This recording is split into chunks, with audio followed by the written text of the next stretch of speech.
Bismillahirrahmanirrahim. Assalamualaikum warahmatullahi wabarakatuh. Yang saya hormati Ibu dosen dan juga teman-teman semuanya. Di sini kami dari kelompok 8 ingin mempresentasikan tentang distorsi pasar dalam perspektif ekonomi Islam.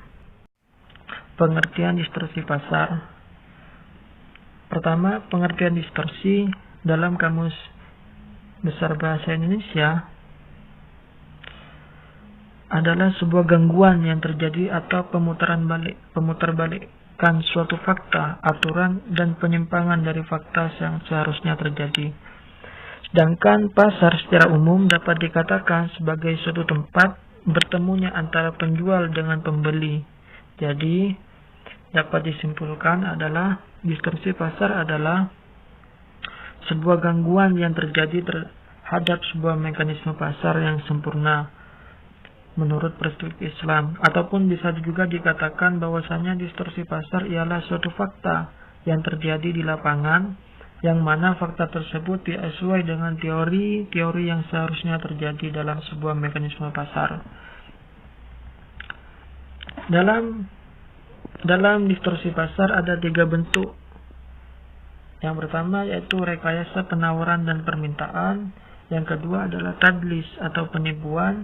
Yang ketiga adalah tagrir atau kerancuan. Dalam rekayasa permintaan dan penawaran ada 3 bentuk distorsi pasar. Yang pertama yaitu bai najasi, yang kedua yaitu ihtikar, yang ketiga adalah tolaki rukban. Yang pertama, bai najasi, yang dimaksud dengan bai najasi di sini yaitu rekayasa pasar dalam permintaan dan penawaran yang terjadi apabila seorang produsen menciptakan permintaan palsu sehingga seolah-olah ada banyak permintaan terhadap harga suatu produk yang menyebabkan harga jual produk tersebut naik. Yang selanjutnya yaitu ihtikar.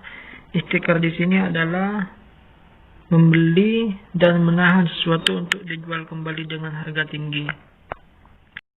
Yang terakhir yaitu tolaki rukban. Tolaki rukban di sini adalah tindakan yang dilakukan oleh pedagang kota atau pedagang yang memiliki banyak informasi yang lebih lengkap kepada pedagang, salah satu contohnya pedagang desa yang jarang mempunyai informasi yang lengkap. Hal ini bisa menyebabkan kerugian terhadap pedagang yang tidak mempunyai informasi lengkap.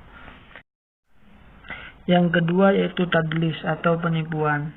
Tadlis merupakan penipuan yang dilakukan seorang dalam transaksi jual beli oleh pihak penjual terhadap barang atau objek yang dijualnya kepada pembeli. Adapun macam-macam tadlis di sini ada 4. Yang pertama, tadlis dalam kuantitas, yang kedua tadlis dalam kualitas, yang ketiga tadlis dalam harga, yang keempat adalah tadlis dalam waktu penyerahan. Yang pertama yaitu tadlis dalam kuantitas. Tadlis atau penipuan dalam kuantitas termasuk juga kegiatan menjual barang kuantitas sedikit dengan harga barang kuantitas banyak. Yang kedua, tadlis dalam kualitas. Tadlis dalam kualitas termasuk juga menyembunyikan cacat atau kualitas barang yang buruk yang tidak sesuai dengan yang disepakati oleh penjual dan pembeli. Yang ketiga yaitu tadlis dalam harga. Tadlis dalam harga yang termasuk menjual barang dengan harga yang lebih tinggi atau lebih rendah dari harga pasar karena ketidaktahuan pembeli atau penjual. Yang keempat yaitu tadlis dalam waktu penyerahan. Tadlis dalam waktu penyerahan adalah bila si penjual tahu persis ia tidak akan dapat menyerahkan barang pada besok hari, namun menjanjikan akan menyerahkan barang tersebut pada besok hari. Yang selanjutnya yaitu tagrir atau kerancuan atau ketidakpastian. Tagrir di sini berasal dari kata bahasa Arab yaitu ghoror, yang berarti ketidakpastian. Menurut Ibnu Taimiyah, Error terjadi bila seseorang tidak tahu apa yang tersimpan bagi dirinya pada akhir suatu kegiatan jual beli. Baik takrir ataupun tadlis yang sudah saya jelaskan tadi, keduanya terjadi karena adanya ketidaklengkapan informasi. Namun, berbeda dengan tadlis, di mana ketidaklengkapan informasi hanya dialami oleh satu pihak saja. Dalam takrir, ini ketidaklengkapan informasi dialami oleh kedua belah pihak, baik pembeli maupun penjual. Karena itu, kasus takrir terjadi apabila ada unsur ketidakpastian yang melibatkan kedua belah pihak. Adapun macam-macam takrir di sini ada 4. Yang pertama, takrir dalam kuantitas. Contohnya, takrir dalam kuantitas adalah sistem ijon. Misalnya, petani sepakat untuk menjual hasil panennya, panen beras dengan kualitas A kepada tengkulak dengan harga 750. Padahal, pada saat kesepakatan dilakukan, sawah si panen belum dapat dipanen atau belum diketahui hasilnya. Yang kedua yaitu takrir dalam kualitas. Contoh takrir dalam kualitas adalah menjual anak sapi yang masih dalam kandungan induknya. Penjual sepakat untuk menyerahkan anak sapi itu lahir seharga 1 juta. Dalam hal ini, baik si penjual maupun si pembeli tidak dapat memastikan kondisi fisik anak sapi tersebut bila nanti sudah lahir, apakah akan lahir normal ataukah cacat. Jadi hal ini tidak ada kepastian dalam kualitas. Yang ketiga yaitu takrir dalam harga. Takrir dalam harga adalah salah satu contohnya adalah takrir dalam harga terjadi ketika misalnya seorang penjual menyatakan bahwa ia akan menjual 1 unit padi merek AB seharga 10 juta atau 50 juta. Jadi di sini tidak ada kepastian harga. Yang keempat adalah takrir dalam waktu penyerahan. Misalnya Adi kehilangan mobil, sedangkan Ida kebetulan sudah lama ingin membeli mobil seperti yang dimiliki oleh Adi, dan karena itu ia ingin membelinya. Akhirnya Adi dan Ida membuat kesepakatan. Adi menjual mobil yang hilang itu kepada Ida seharga 100 juta. Sedangkan harga pasarannya mobilnya biasanya harganya 300 juta. Mobil akan diserahkan segera setelah ditemukan. Hal ini yang dimaksud dengan takdir dalam waktu penyerahan. Hal ini tidak boleh karena adanya ketidakpastian atau kerancuan. Mungkin itu saja yang bisa saya presentasikan. Untuk selanjutnya akan dilanjutkan oleh teman saya. Assalamualaikum warahmatullahi wabarakatuh. Ibu Dr. Sunaryadi SD MSI yang sama-sama kita hormati, teman-teman yang saya banggakan, pada kesempatan kali ini saya akan melanjutkan presentasi terkait dengan tema distorsi pasar perspektif ekonomi Islam. Pada kesempatan kali ini saya akan melanjutkan pada poin manipulasi pasar dalam perdagangan efek atau perdagangan saham, atau yang biasa kita sebut dengan bursa efek maupun bursa saham. Manipulasi pasar dapat terjadi melalui banyak cara, tidak hanya di perdagangan efek konvensional, tapi juga di perdagangan efek syariah.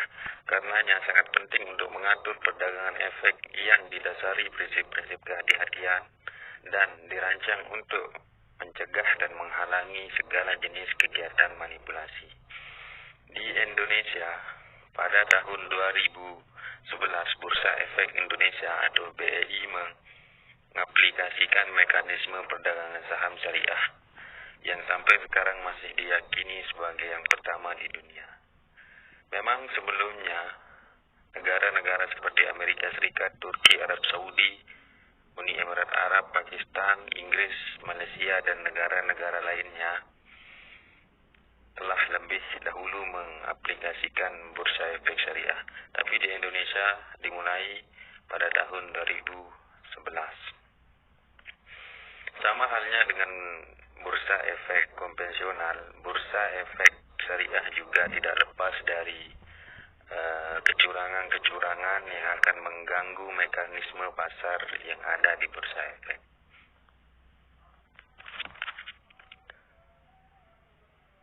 Di dalam bursa efek atau bursa saham juga tidak menutup kemungkinan terjadi kecurangan-kecurangan ataupun pelanggaran-pelanggaran seperti tadlis, kemudian seperti tagrir, ikhtikar, dan lain sebagainya.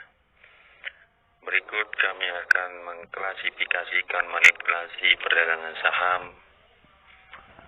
yang rawan atau yang kira-kira bisa terjadi di bursa efek atau di perdagangan saham atau perdagangan efek.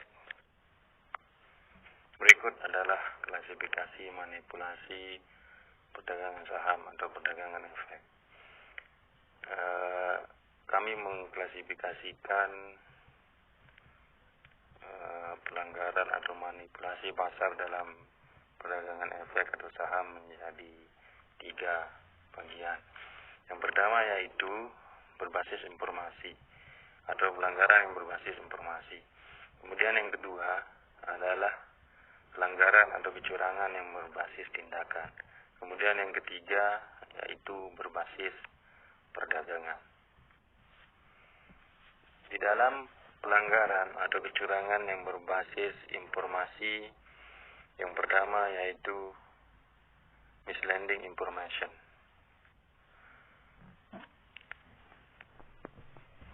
Misleading information atau informasi menyesatkan yaitu membuat pernyataan atau memberikan keterangan yang secara material tidak benar atau menyesatkan sehingga mempengaruhi harga efek di dalam bursa efek. Kemudian yang kedua ada curangan berbasis informasi yang disebut dengan front running. Front running yaitu tindakan anggota bursa efek yang melakukan transaksi lebih dahulu atas suatu efek tertentu, atas dasar adanya informasi bahwa nasabahnya akan melakukan transaksi dalam volume besar atas efek tersebut, yang diperkirakan mempengaruhi harga pasar. Tujuannya adalah untuk meraih keuntungan atau merugikan atau mengurangi kerugian. Kemudian yang ketiga ada insider trading atau insider trading. Kemudian yang ketiga ada insider trading atau biasa disebut dengan perdagangan orang dalam. Insider trading yaitu kegiatan ilegal di lingkungan pasar finansial untuk mencari keuntungan yang biasanya dilakukan dengan cara memanfaatkan informasi internal. Misalnya rencana-rencana atau keputusan-keputusan perusahaan yang belum dipublikasikan. Kemudian yang keempat ada wholesale atau perdagangan semu yang tidak mengubah kepemilikan. Wholesale yaitu transaksi yang terjadi antara pihak pembeli dan penjual yang tidak menimbulkan perubahan kepemilikan atau manfaatnya atas transaksi saham tersebut. Tujuannya adalah untuk membentuk harga naik, turun, atau tetap dengan memberi kesan seolah-olah harga terbentuk melalui transaksi yang berkesan wajar. Selain itu juga untuk memberi kesan bahwa efek tersebut aktif diperdagangkan. Kemudian yang selanjutnya ada istilah kecurangan pre-arranged trade. Pre-arranged trade yaitu transaksi yang terjadi melalui pemasangan order beli dan jual pada rentan waktu yang hampir bersamaan. Terjadi karena adanya perjanjian pembeli dan penjual sebelumnya. Tujuannya adalah untuk membentuk harga naik, turun, atau tetap, atau kepentingan lainnya baik di dalam maupun di luar bursa efek. Kemudian yang selanjutnya ada istilah pump and dump, yaitu aktivitas transaksi suatu efek diawali oleh pergerakan harga uptrend yang disebabkan oleh serangkaian transaksi inisiator beli yang membentuk harga naik hingga mencapai level harga tertinggi. Setelah harga mencapai level tertinggi, pihak-pihak yang berkepentingan terhadap kenaikan harga yang telah terjadi melakukan serangkaian transaksi inisiator jual dengan volume yang signifikan dan dapat mendorong penurunan harga. Tujuannya adalah untuk menciptakan kesempatan untuk menjual dengan harga tinggi agar memperoleh keuntungan yang besar. Kecurangan selanjutnya ada hide and dump, yakni aktivitas transaksi suatu efek yang diawali oleh pergerakan harga uptrend yang disertai dengan adanya informasi positif yang tidak benar, dilebih-lebihkan dan juga disebabkan oleh serangkaian transaksi inisiator beli yang membentuk harga naik hingga mencapai level yang tertinggi. Setelah harga mencapai level yang tertinggi, pihak-pihak yang berkepentingan terhadap kenaikan harga yang telah terjadi melakukan serangkaian transaksi inisiator jual dengan volume yang signifikan dan dapat mendorong penurunan harga. Pola transaksi tersebut mirip dengan pola transaksi pump and dump yang tujuannya menciptakan kesempatan untuk menjual dengan harga tinggi agar memperoleh keuntungan yang besar. Kemudian manipulasi pasar di dalam bursa efek yang selanjutnya adalah creating fake demand and supply atau permintaan dan penawaran palsu. Permintaan dan penawaran palsu yaitu adanya satu atau lebih pihak tertentu melakukan pemasangan order pada level harga terbaik. Tetapi jika order yang dipasang sudah mencapai best price atau harga yang sangat baik, maka order tersebut di-delete atau di-email, baik dalam jumlahnya atau diturunkan level harganya secara berulang kali. Tujuannya adalah untuk memberi kesan kepada pasar seolah-olah terdapat demand and supply atau permintaan dan penawaran yang tinggi sehingga pasar terpengaruh untuk membeli atau menjual. Kemudian istilah yang selanjutnya atau kecurangan yang selanjutnya yang biasa terjadi di bursa efek syariah yaitu ada istilah polling interest. Polling interest yaitu aktivitas transaksi atas suatu efek yang terkesan liquid, baik disertai dengan pergerakan harga maupun tidak, pada suatu periode tertentu dan hanya diramaikan sekelompok anggota bursa efek tertentu, baik itu dalam pembelian maupun penjualan. Selain itu, volume transaksi setiap harinya dalam periode tersebut selalu dalam jumlah yang hampir sama, atau dalam kurun periode tertentu aktivitas transaksinya tiba-tiba melonjak secara drastis.